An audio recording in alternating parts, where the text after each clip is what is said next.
Saya baru berumur 10 bulan. Ayah saya membawa saya mengendarai motor, mengejar ibu saya. Dia mengebut sepanjang jalan. Tidak mudah untuk sampai di bandara. Tetapi ibu saya sudah naik ke pesawat. Saya tidak tahu mengapa ibu saya meninggalkan saya. Ternyata saya mendengar ayah dan ibu saya tidak terlalu mengenal satu sama lain. 20 bulan yang lalu, pada saat ibu saya berpergian ke Meksiko, di sana pertama kali mengenal ayah saya. 20 bulan kemudian, saat kedua kalinya dia bertemu ayah saya, dia membawa saya di sisinya. Saya sebenarnya sangat penurut, tidak menangis, tidak mengganggu dan senang tertawa. Tetapi ibu masih saja meninggalkan saya. Pulang kembali ke Amerika. Di bandara, saya buang air besar membuat saya kotor dan bau. Tetapi ayah saya tidak bisa mengganti popok. Hanya bisa menahan bau dan membawa saya pulang. Ayah pun mencari bantuan temannya. Seorang pria single. Ternyata sangat sulit membawa anak bayi selucu saya. Ayah saya merasa sedih. Tetapi dia tidak meninggalkan saya. Memasukkan saya ke dalam tas ransel. Berjalan menuju Amerika mencari ibu saya. Ayah saya sangat perhatian. Walaupun saya sudah tertidur, ayah saya tetap memberikan saya susu. Saya selalu dikaget dibuat ayah saya. Tetapi saya tidak pernah menangis. Mungkin saja saya anak yang baik. Menyentuh hati paman yang mengemudikan truk. Paman menggunakan sihirnya, memasukkan kami ke dalam ruangan gelap. Saat pintu terbuka, kita telah sampai di Amerika. Menggunakan satu-satunya foto ibu saya. Sesampainya di Los Angeles, ayah saya menemukan hotel tempat ibu saya bekerja. Tetapi petugas pintu tidak membiarkan kami masuk. Walaupun ayah saya tidak mengerti bahasa Inggris. Tetapi tidak ada masalah dengan matanya. Anjing pun diperbolehkan masuk. Atas dasar apa kami tidak diperbolehkan masuk? Ayah saya tidak terima. Dia masuk melalui pintu karyawan. Memasukkan saya ke dalam satu keranjang. Bergegas mencari ibu saya. Faktanya seseorang mengatakan kepada ayah saya, ibu saya telah berhenti bekerja. Tetapi ayah tidak mengerti. Berlari ke atas dan mencarinya. Tidak lama kemudian, saya terbangun dari tidur. Tetapi tidak ada seorang pun di sana. Saya merangkak berjalan menuju tempat bermain. Saat ayah saya menyadarinya, saya telah merangkak menuju tepi kolam. Hanya saja sepertinya kolam ini sedikit besar. Membuat ayah saya cukup terkejut. Tidak akan keburu kalau menggunakan lift. Melompat saja, ayah saya berada di ketinggian 10 lantai. Saat kecil kakek mendorongnya terjun ke danau. Saat itu dia trauma akan ketinggian. Tetapi melihat saya yang telah terjatuh ke dalam air, ayah saya nekat memanjat pagar. Melompat dari ketinggian 10 lantai. Saat dia menggendong saya, ini adalah awal dari kehidupan keduaku. Tetapi bakat dia melompat, disaksikan oleh seorang sutradara Amerika. Demi bertahan hidup di negara ini, ayah saya yang takut akan ketinggian ini, menjadi seorang stuntman, mengandalkan pekerjaan yang keras ini, membuat kita memiliki rumah. Dia pun belajar bagaimana menjaga saya. Terkadang saya juga bisa menjaga ayah saya, misalkan menggunakan popok untuk membuat serangga mati. Umur saya sekarang 2 tahun. Ayah mengajari saya membuang air besar di toilet. Ekspres dia membuat saya menangis. Sewaktu saya berumur 3 tahun, saya menggambar di atas dinding. Dia marah kepada saya dan saya pun menangis.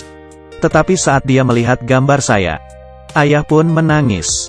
Sewaktu saya berumur 4 tahun, saya mulai nakal, dan dia masih saja ceroboh.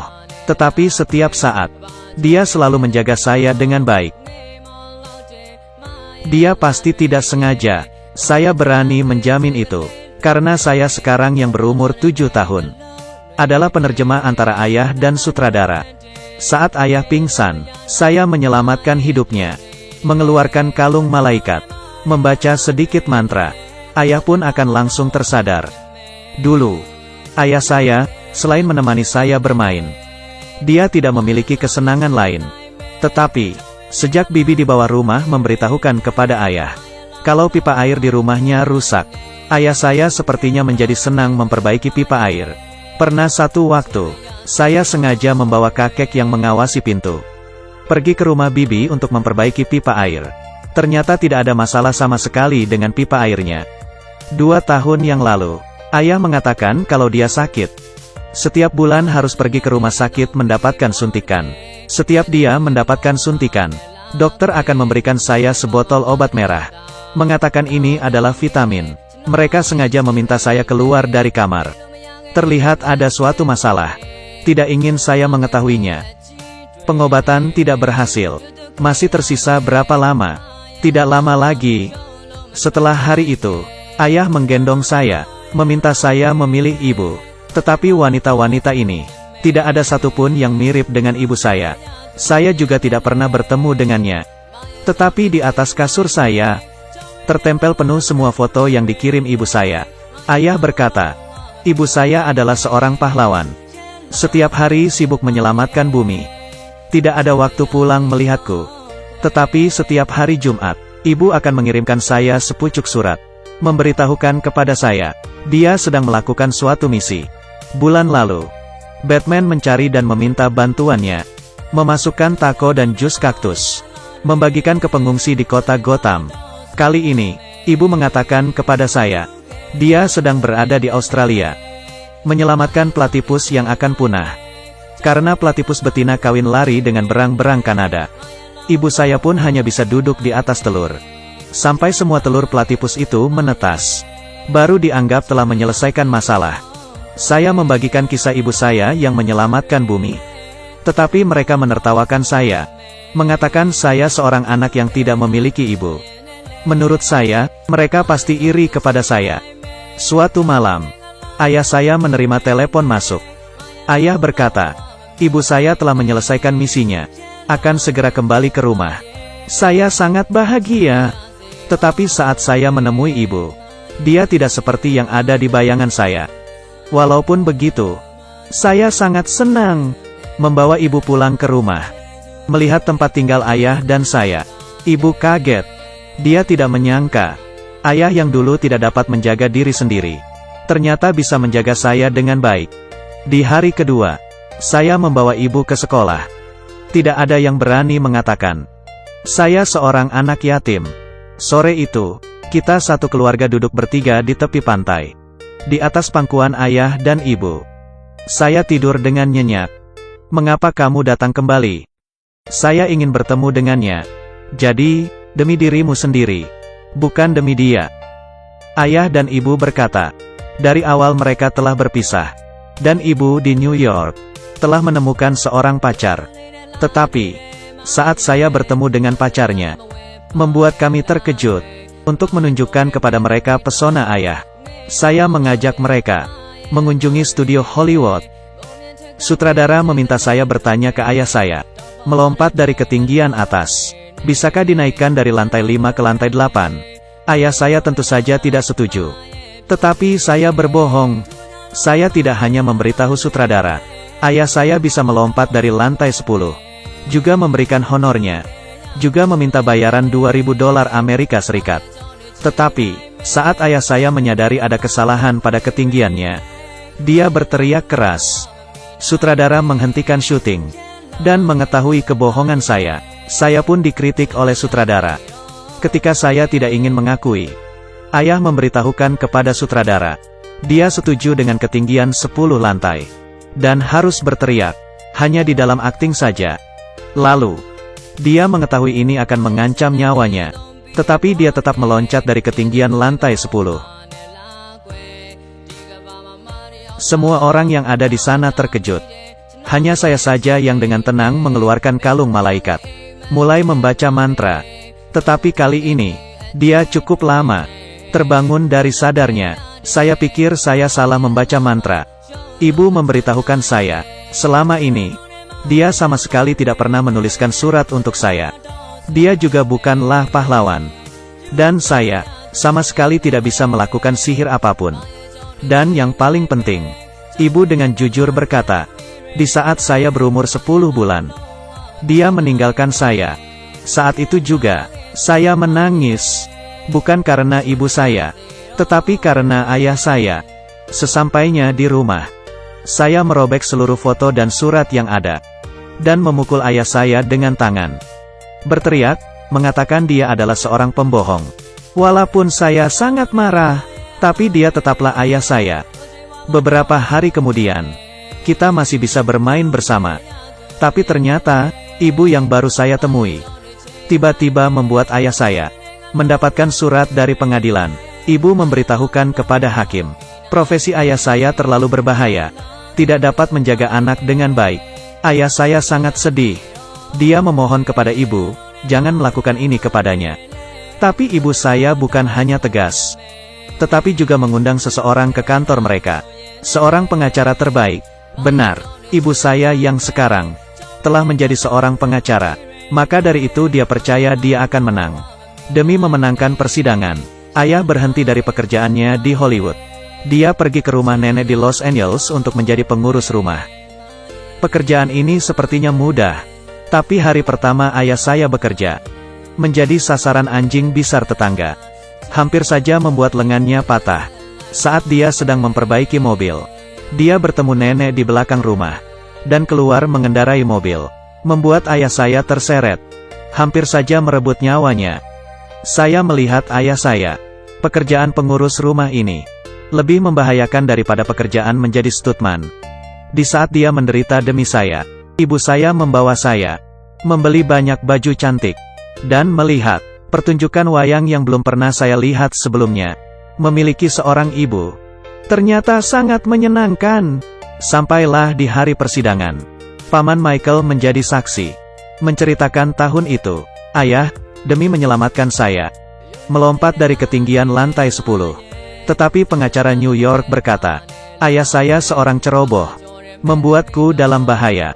Tetangga kami pun menjadi saksi, berkata kalau kehidupan saya dan ayah sangatlah bahagia.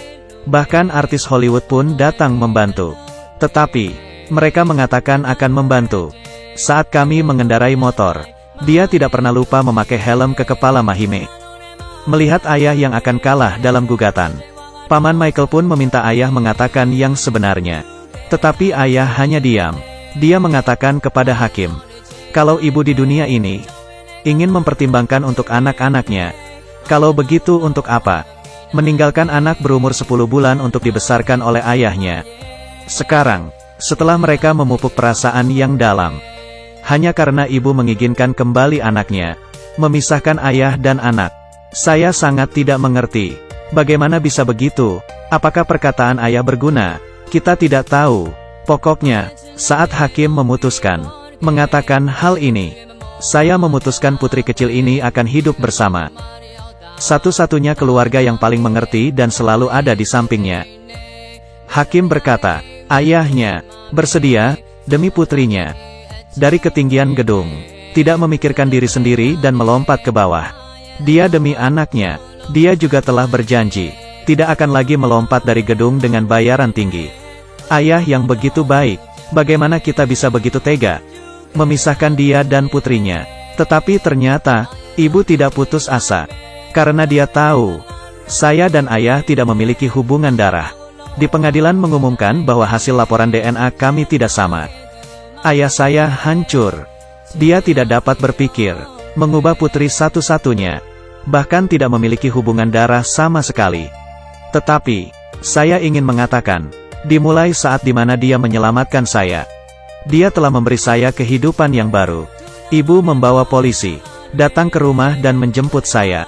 Saya memeluk ayah dan menangis cukup lama. Saya tidak ingin pergi. Saya ingin hidup bersamamu selamanya.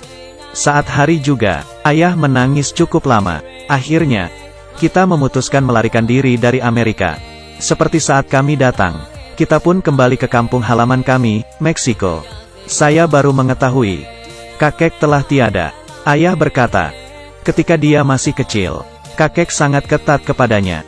Jadi, hubungan dia dan kakek memiliki jarak. Lalu, setelah dia memiliki anak, baru memahami ayahnya sendiri. Kata-kata ini, saya tidak terlalu mengerti.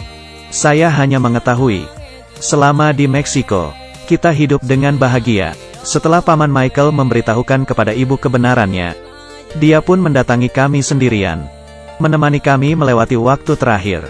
Sore itu, matahari yang terbenam melalui awan, tenggelam di laut, burung berterbangan di atas langit. Saya pun ikut bersamanya, meninggalkan ayah dan ibu selamanya. Ayah menangis histeris menggunakan kalung malaikat. Tetapi, dokter telah mengatakan, cacat jantung bawaan saya tidak dapat disembuhkan. Ayah berkata, saya dan kakek adalah dua orang terpenting di hidupnya, yang telah mengajarkan dia, bersiaplah selalu menghadapi kehidupan saat ini. Dan satu lagi, telah mengajarkannya, bagaimana menghadapi kefanaan hidup. Baiklah, cerita saya dan ayah cukup sampai di sini. Hanya saja, saya ingin mengatakan kepada ayah saya, ayah, jangan mengkhawatirkan aku. Saya sekarang di surga. Sangat baik.